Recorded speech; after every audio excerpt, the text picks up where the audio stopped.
Welcome to the Deep Dives, the place where we cut through the noise and deliver the essential knowledge you need on the world's most critical subjects.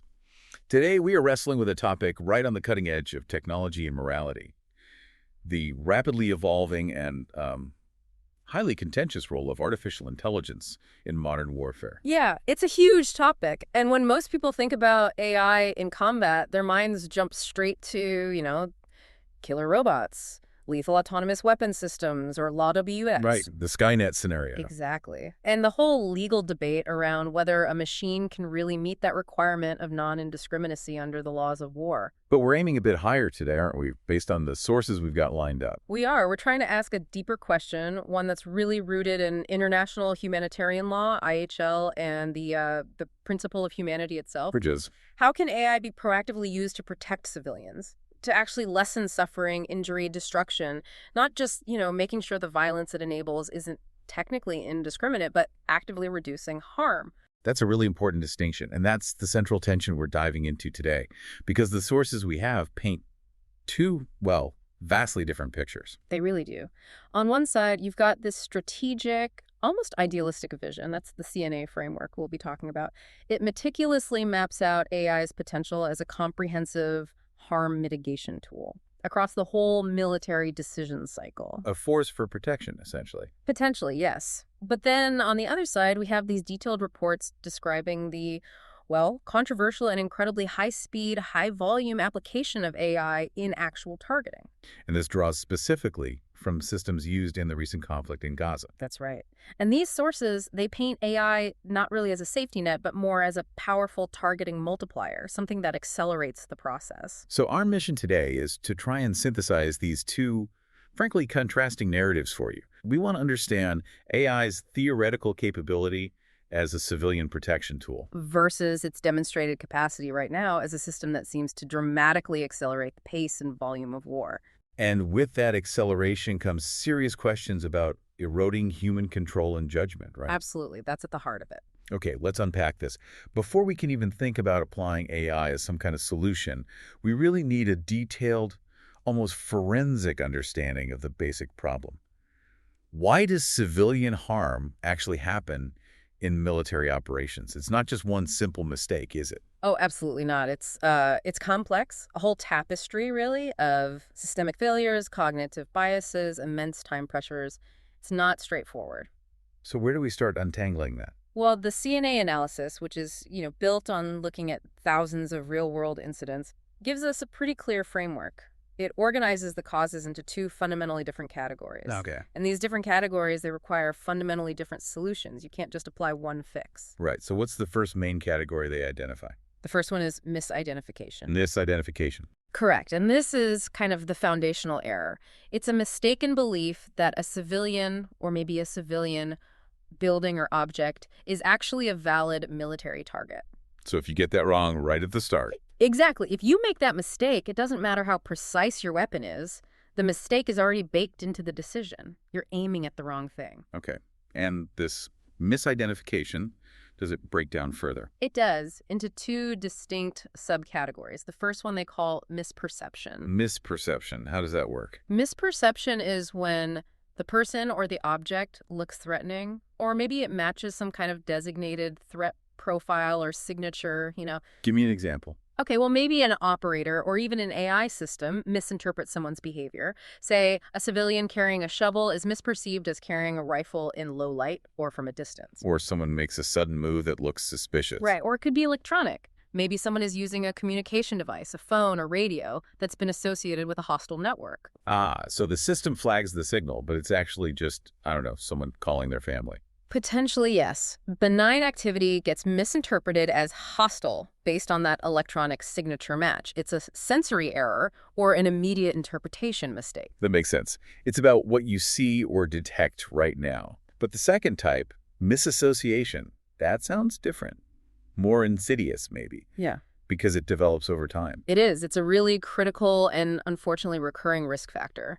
And our sources, they note it's been meticulously documented. We're talking analysis covering operations in Somalia, Yemen, Iraq, Afghanistan. So it's a known problem. A well-known problem. Misassociation happens when there's a critical disconnect. a wrong correlation between tracking data and the actual location or identity over a period of time. Can you walk us through how that works, this target swap idea? Sure. So imagine you have a drone or some kind of persistent surveillance, like an aircraft circling overhead. It correctly identifies and starts tracking a known combatant. Let's say this combatant is using a specific vehicle, a red pickup truck. Okay, tracking the red truck. Right, because maybe the combatant has a known digital signature, a phone pinging, or a specific pattern of behavior linked to that truck. The tracking system follows the vehicle perfectly. Seems fine so far. But then the combatant stops, gets out of the red pickup truck, and maybe a family member or just an unsuspecting taxi driver who owns a similar truck, or maybe even takes that exact truck, gets in and drives off. Ah, I see where this is going. The drone or the operator is still focused on the truck itself. Precisely. The surveillance platform, or maybe the human operator staring at that screen for hours, keeps tracking the physical vehicle or the original location data associated with it. They fail to confirm the identity of the new person driving it. They don't notice the swap. They fail to notice that critical swap from a combatant entity to a civilian entity. So if an attack is then authorized against the target, which is still identified just by the vehicle signature or its last known association. You end up hitting the civilian. Exactly. You get the mistaken engagement of a civilian. And this mechanism, it really highlights a dangerous over-reliance on persistent tracking data without continuous, human-level checking of who is actually associated with that data point right now. Wow. So the implication there is huge. All the fancy precision-guided munitions in the world, they can't fix a fundamental error that happened minutes or even hours earlier in the targeting cycle because someone lost track. That's exactly right. The error is upstream. Hmm. Okay, so that's misidentification. The second major category of harm is collateral damage. Collateral damage. This is different then. Yes, this is when the civilian or the civilian object isn't the target itself, they're just nearby. They're harmed due to their proximity to a valid military target when the attack occurs. Right. And within collateral damage, I guess there's the harm that's, expected. Correct. There's harm that is anticipated and accepted. This is where military planners assess the likely civilian harm, weigh it against the expected military advantage, and if that balance meets the legal test of proportionality. Then it's considered lawful under IHL, even if tragic. Right, assuming the assessment was reasonable. But the real challenge, operationally and ethically, often comes from the harm that isn't anticipated. Okay, so what causes unanticipated harm? Well, the CNA framework points to three main types of unanticipated presence. Civilians being there when you didn't expect them. How does that happen in, say, planned operations? Well, in pre-planned operations where you have more time, the simplest scenario is, frankly, intelligence failure. Civilians are present, but they're just missed during the initial surveillance or intelligence gathering. Or maybe the intel is old. Exactly. Or even if they were counted initially, maybe the situation on the ground changes after that assessment was made. But before the strike actually happens, people move around. Okay, that makes sense for planned strikes. But what about the heat of the moment? Dynamic situations. Yeah, in dynamic operations, everything changes. The engagement time is compressed, sometimes down to seconds or minutes. These situations often lack that formalized, deliberate approval process you might have for a pre-planned target. So it's easier to miss things. Much easier. It's much easier to overlook new civilian presence altogether because the targeting team is rushing.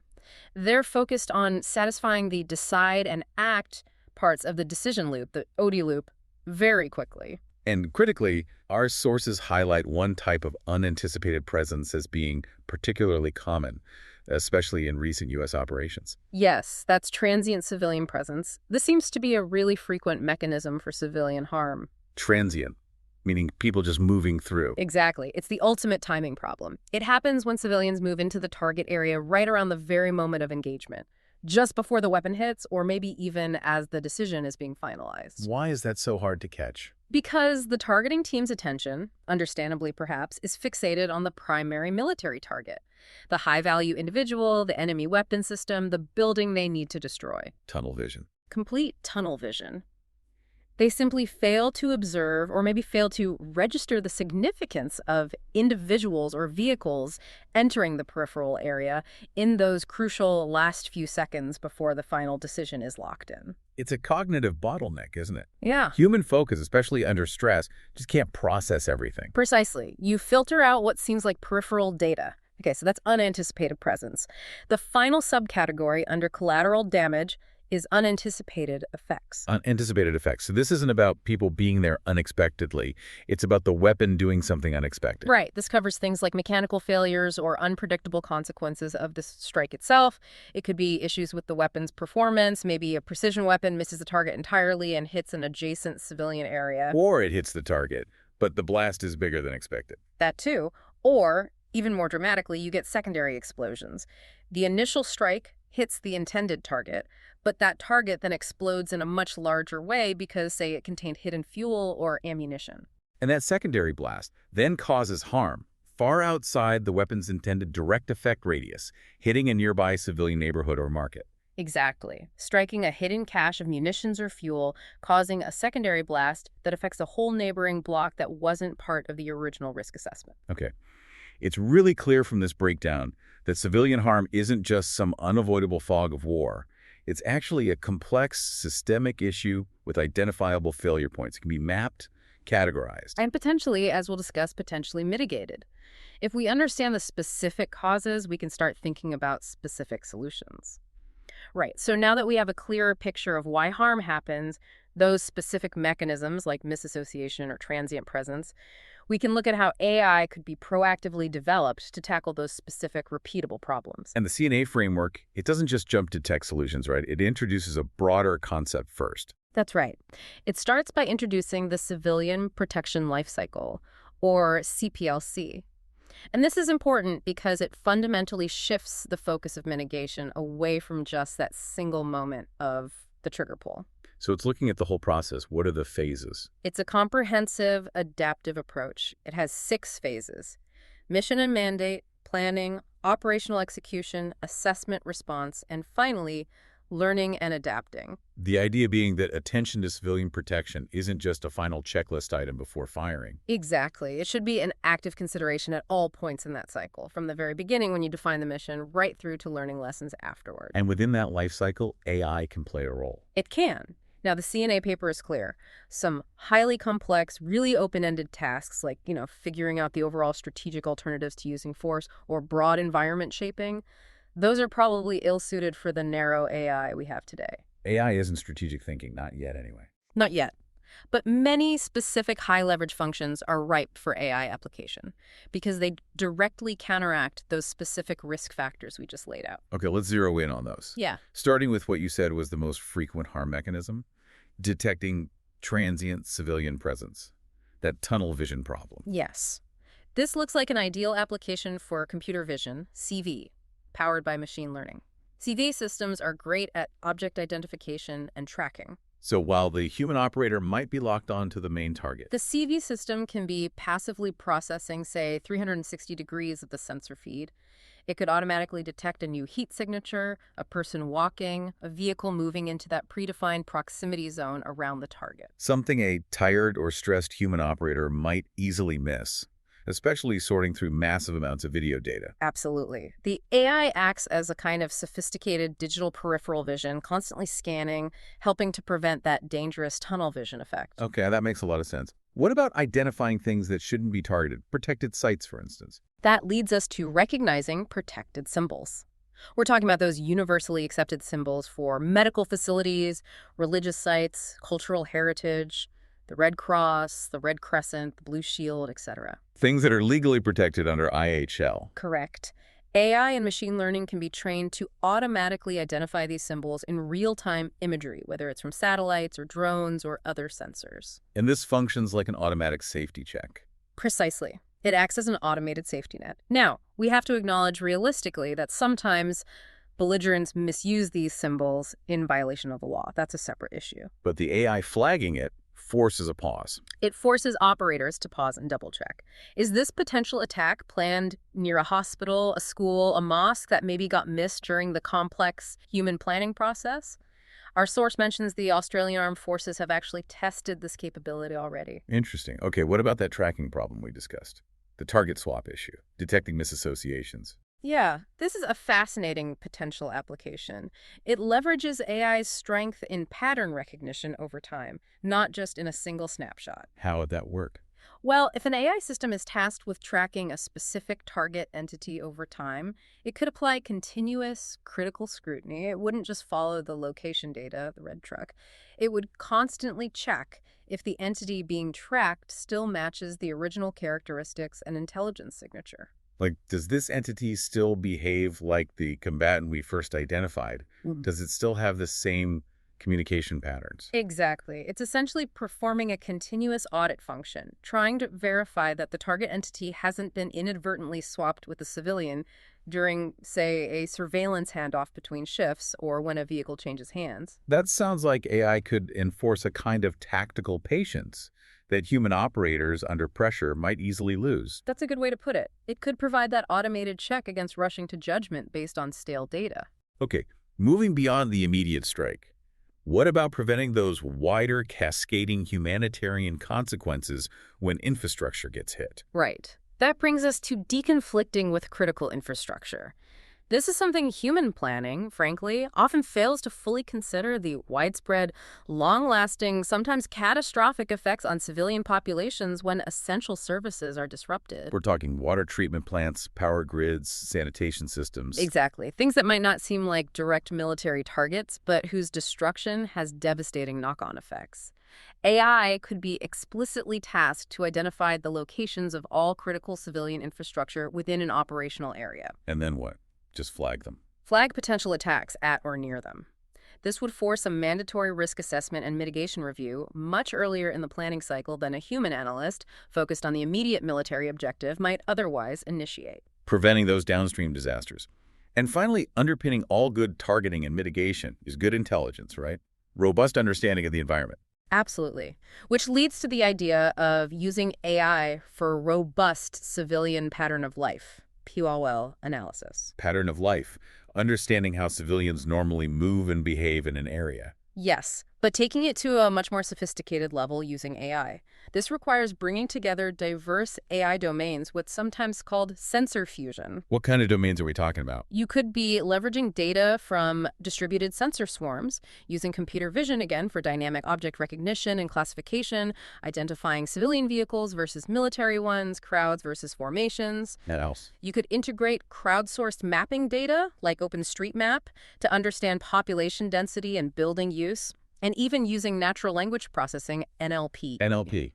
Analyzing text. How does that help understand civilian patterns? Well, you could analyze local news reports, social media traffic, NGO situation reports, all text-based data to gauge population movements, understand local sentiment, identify times when markets are crowded, or when schools are in session. So you're building a much richer, more dynamic picture than just looking at old satellite photo. Exactly. All these diverse inputs, sensor data, mapping data, task analysis, get fused together by AI to build sophisticated, layered data sets.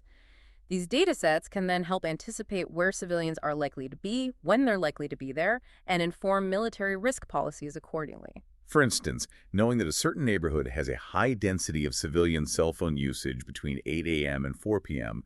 might raise the assessed risk of striking a nearby target during those hours. Precisely. It provides a much more granular, geographically specific, and time-sensitive understanding of civilian presence and vulnerability than relying on static, often outdated intelligence estimates alone. The potential here seems absolutely vast. It covers pretty much every stage of the operation, from planning to execution to assessment.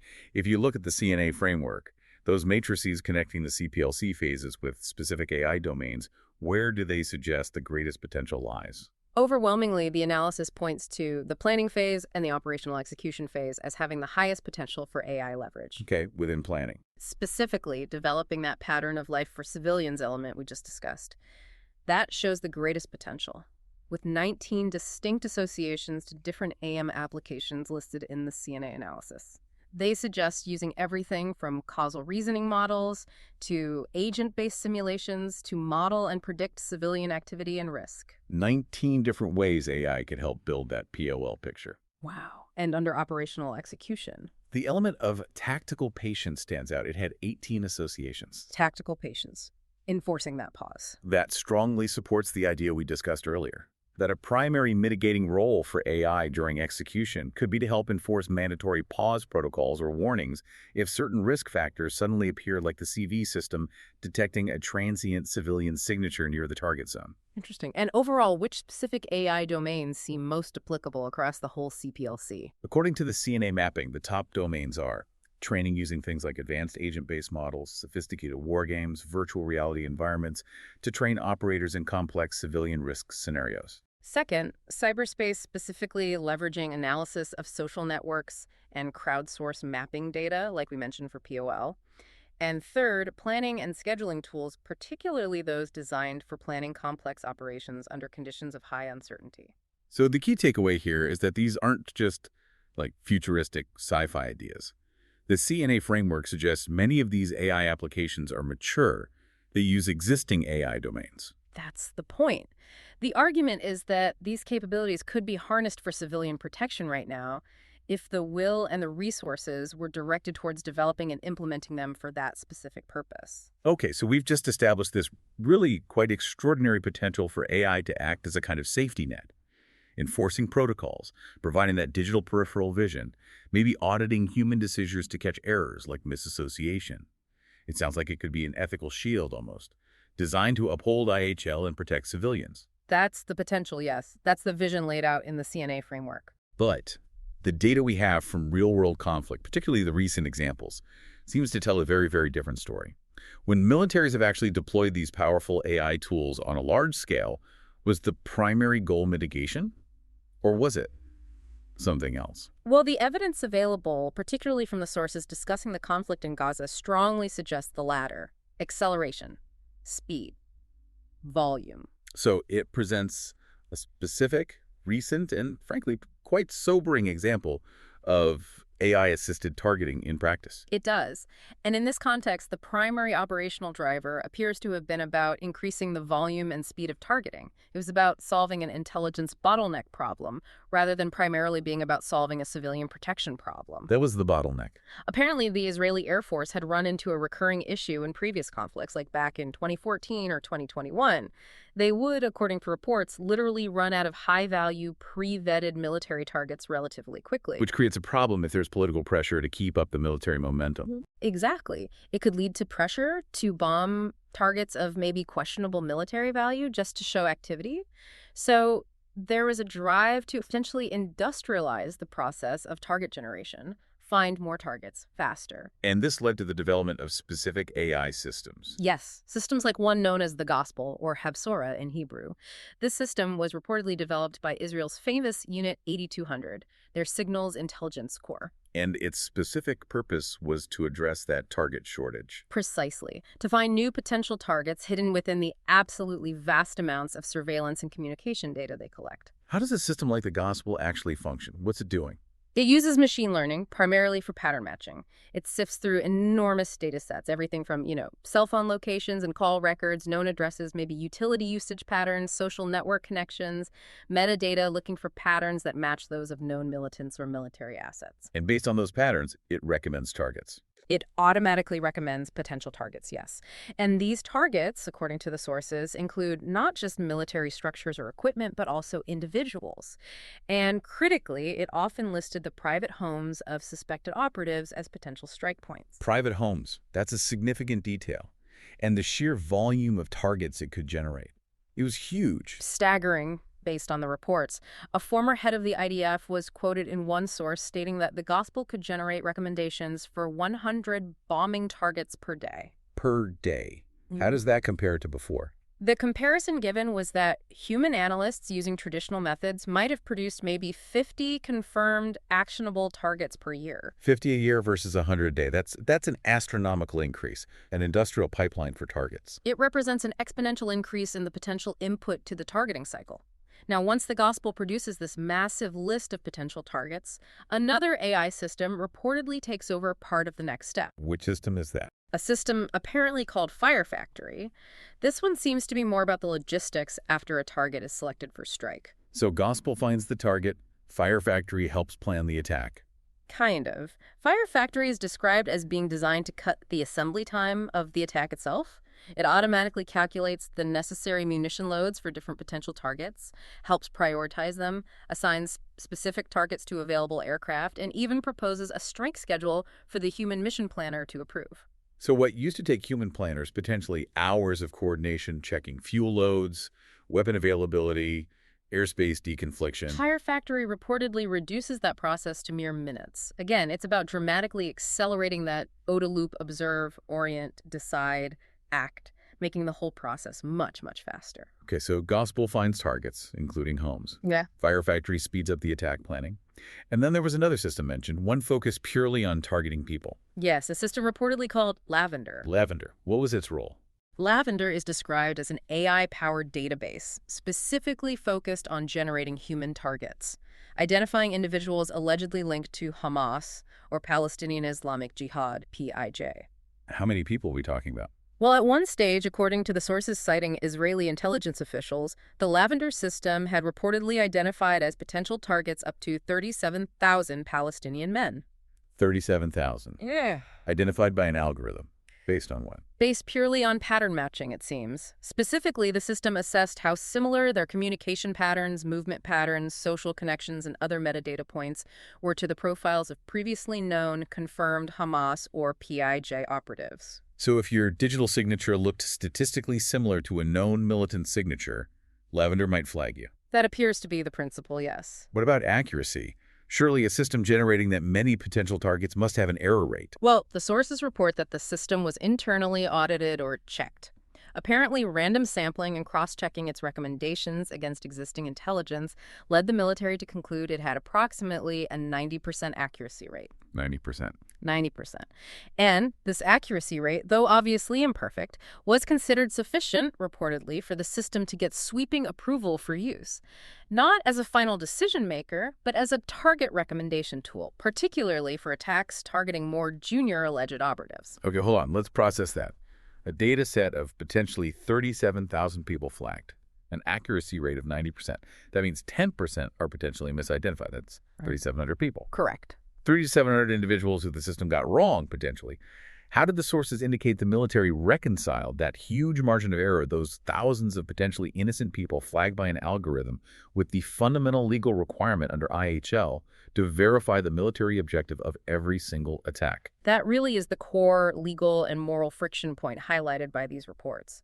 It seems a 90% accuracy was deemed operationally acceptable because it satisfied the military's need for generating targets at scale and speed.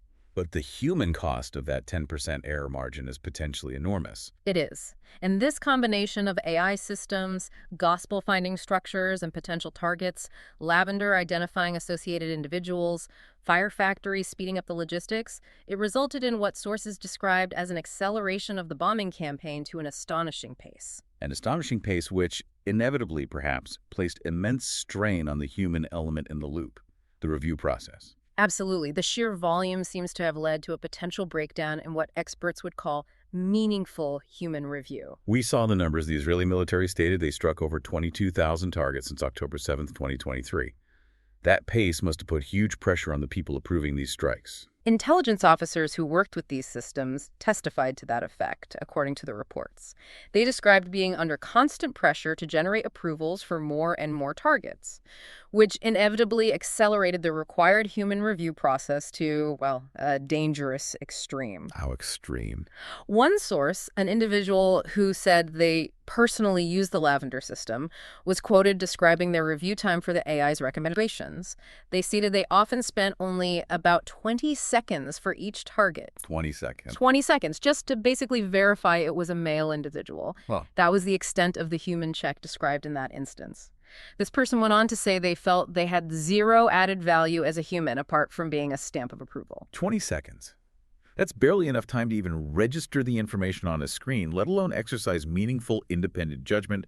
Consider the context. Double-check for those transient civilians we talked about, especially in a dense urban environment. It raises serious questions about the meaningfulness of that human control.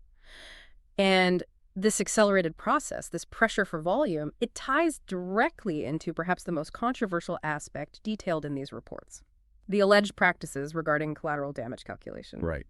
This was shocking. What did the sources claim?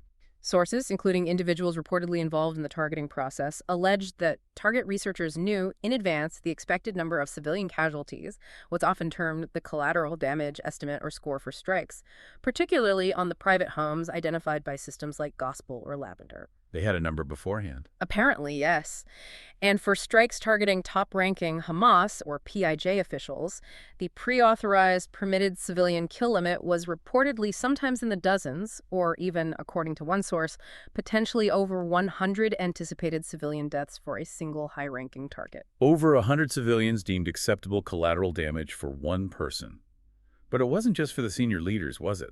The practice allegedly extended much further down the chain. That's what the reports indicate.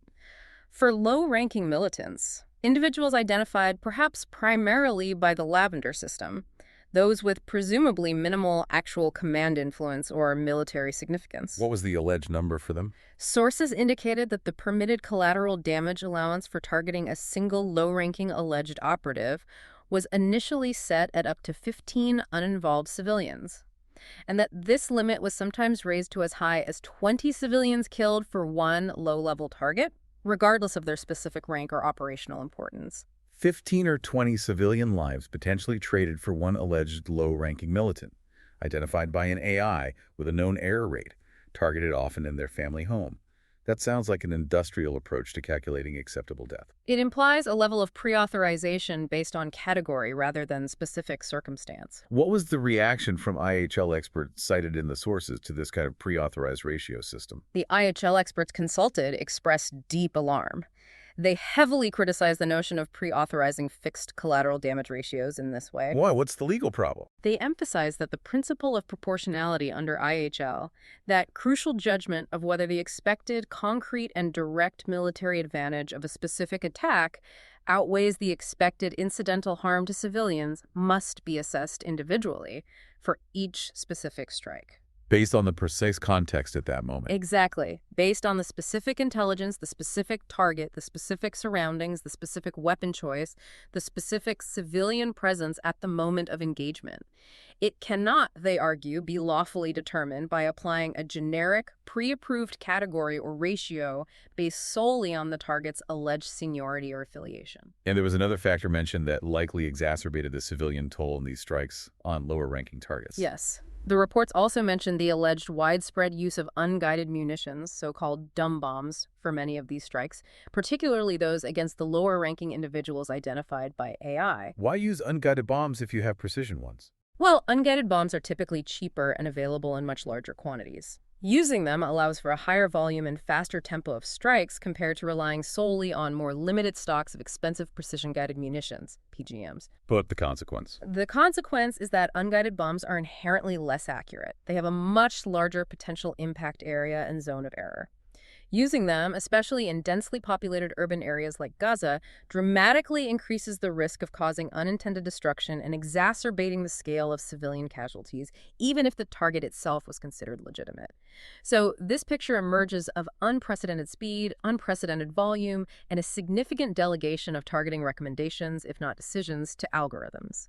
And this inevitably raises profound, immediate questions about moral agency, about accountability, and about the very nature of the human control that IHL was designed to protect. Yeah, the speed and scale alone seem to challenge the foundations. Sure. One major finding across our sources, looking at the broader implications, is the practical consequence of this kind of high-volume automation. The potential erosion of moral agency and the impact of bias. Right.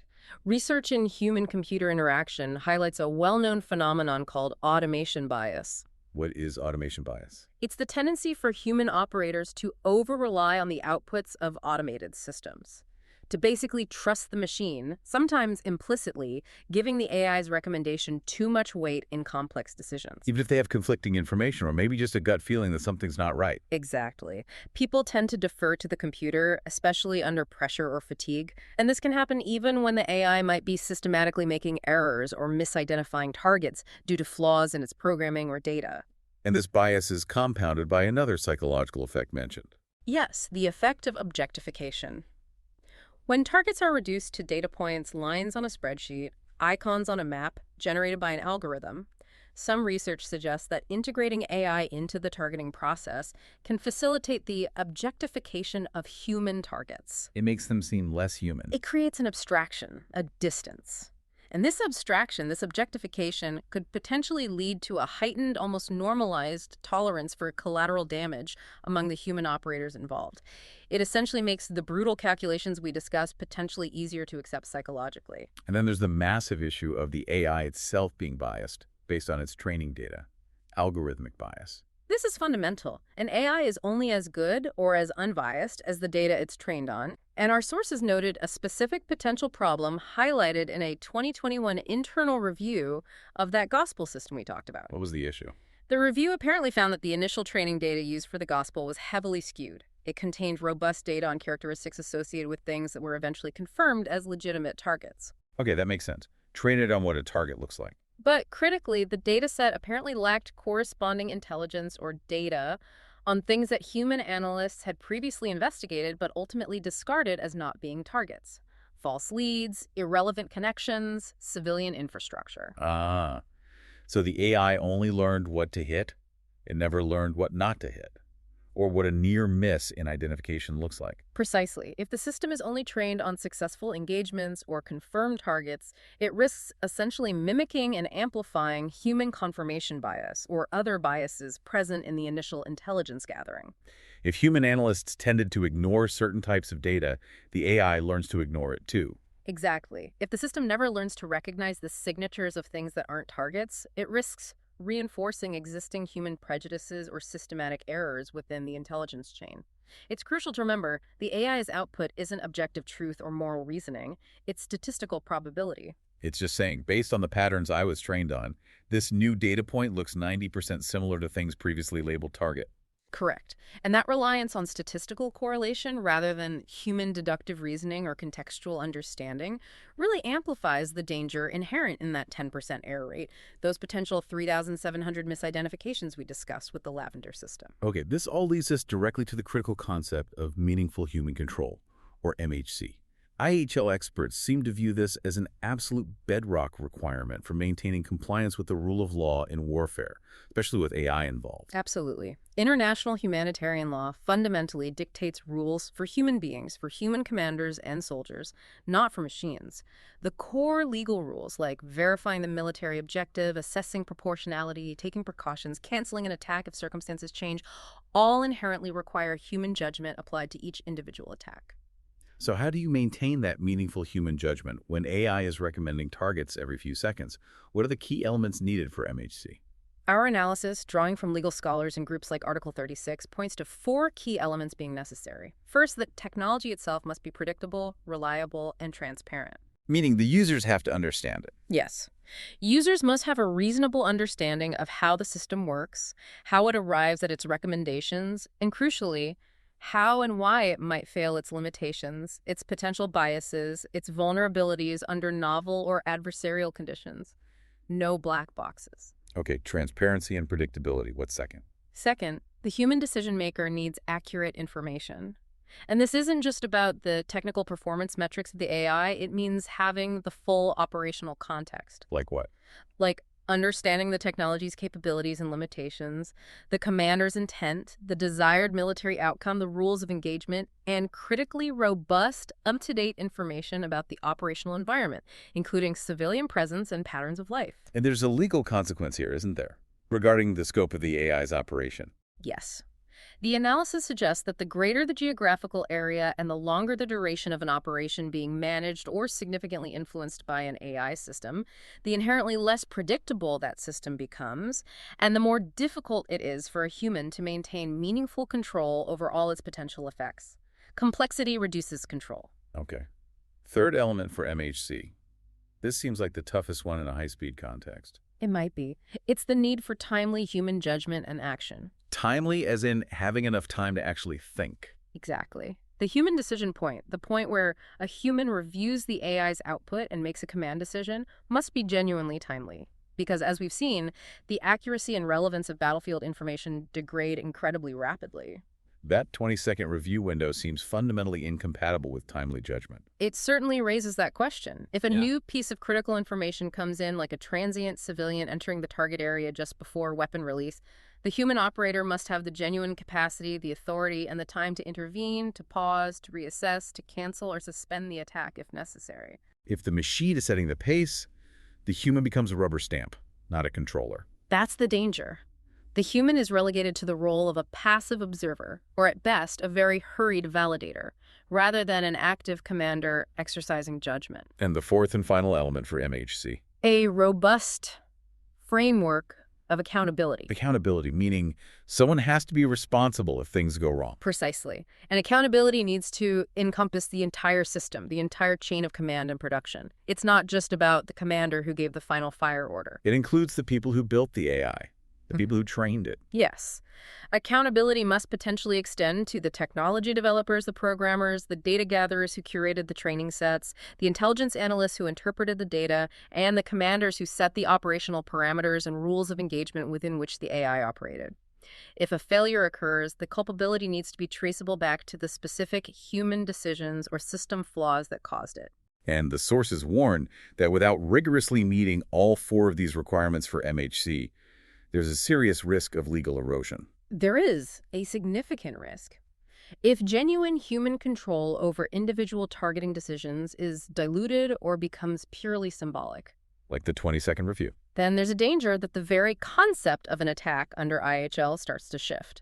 An attack is traditionally understood as that specific tactical event, dropping a bomb, firing a missile, which requires that specific legal assessment of necessity, distinction, and proportionality right beforehand. But if AI is driving hundreds of strikes as part of a broader campaign, The risk is that the definition of attack expands away from that tactical granularity. It might start being interpreted at a broader operational or even strategic level. Commanders might try to justify the harm caused by hundreds of individual AI-recommended strikes by referencing the system's overall strategic benefit or efficiency, rather than accounting for the legality of each specific strike. and that undermines accountability at the local life-and-death level where the harm actually occurs.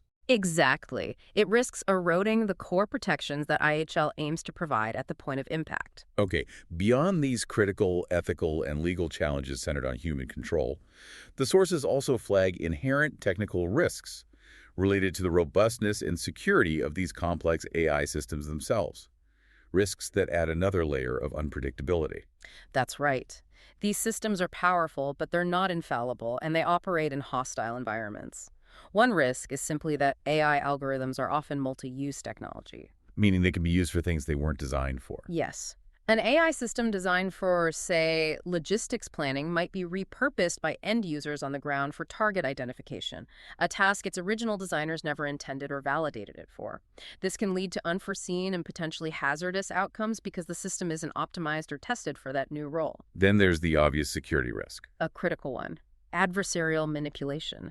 These systems, especially if networked, must be incredibly robust against hacking, jamming, or data spoofing by adversaries. Someone could feed the AI false data to make it attack the wrong things. Precisely. An adversary could potentially manipulate the AI's censored inputs or algorithms to cause it to engage unintended targets, friendly forces, or protected sites, or maybe just degrade its performance at a critical moment. The security implications are huge. And finally, there's a more subtle, almost insidious technical risk mentioned: goal shifting. This is a fascinating and worrying aspect of some machine learning systems, particularly those that continue to learn or adapt after deployment. How does goal shifting work? Well, these systems are constantly receiving new input from the operational environment. Depending on that feedback and how their algorithms are designed to adapt, their operational goals could subtly shift away from their original programmed intent or training parameters. Can you give an analogy? Maybe think of it like training a smart sheepdog AI to herd sheep into a specific pen, the original goal.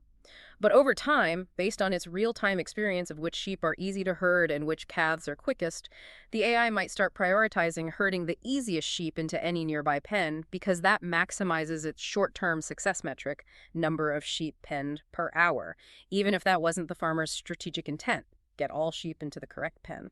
So in a targeting context, the AI might start optimizing for recommending targets that are easy to get confirmed or easy to strike, rather than those that are most militarily significant according to the commander's actual strategic goals. That's the potential risk. Its operational behavior could drift in unexpected ways based on the data it encounters, increasing unpredictability and potentially undermining the military's own objectives, let alone safety constraints. All these elements, the automation bias, the objectification, the data bias, the challenges to meaningful human control, the technical risks, they seem to converge on what some critics are calling an emerging accountability crisis. It really crystallizes the problem.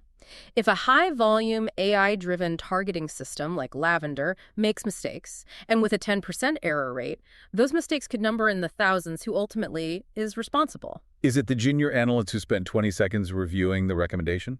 Is it the programmers who wrote the algorithm years ago? Is it the intelligence officers who curated the potentially biased training data? Is it the commander who authorized the use of the system under certain rules of engagement? It becomes incredibly difficult to pinpoint legal and moral culpability when the decision-making process is so distributed, automated, and accelerated. Exactly. Critics argue that AI, especially used at the scale and speed, inherently blurs the lines of accountability. And this lack of clear responsibility is precisely why prominent figures, like the UN Secretary General, have repeatedly expressed such deep concerns about the weaponization of AI and called for urgent regulation. #tagoutro. Well, we started this deep dive with those two really opposing views of AI in warfare. On the one hand, that CNA framework showed us AI is immense, yet it seems largely unrealized. Its potential to act as a crucial mitigation tool. Yeah, identifying those transient civilians, flagging protected symbols automatically, maybe preventing systematic errors like misassociation through continuous auditing. The protective possibilities are there, theoretically. But then on the other hand, the real-world application, as exemplified by the reports on targeting systems used in Gaza, seems to show AI being leveraged almost exclusively for speed and for high-volume target manufacturing. Which drastically increases the operational tempo, the complexity, and tragically, the potential scale of disruption and civilian harm in conflict. So the core challenge here, as one of our sources explicitly notes, doesn't actually seem to be the technology itself, does it? It's ultimately one of will. Political will, military will. That seems right. Historically, militaries tend to acquire new capabilities. Think precision munitions, stealth technology, advanced sensors, primarily because they help engage designated targets more effectively, more efficiently, perhaps more survivably for their own forces. They haven't historically sought out or perhaps even fully recognized the need to comprehensively develop and deploy capabilities focused solely on reducing risk to civilians across all those different mechanisms of harm we discussed.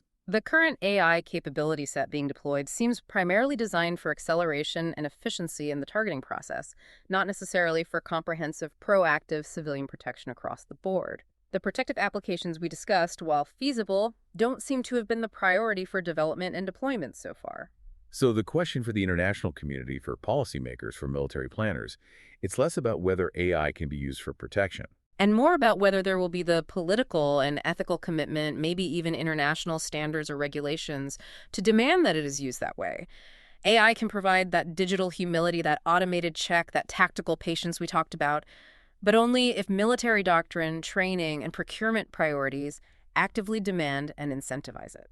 Which leads us to our final provocative thought for you today.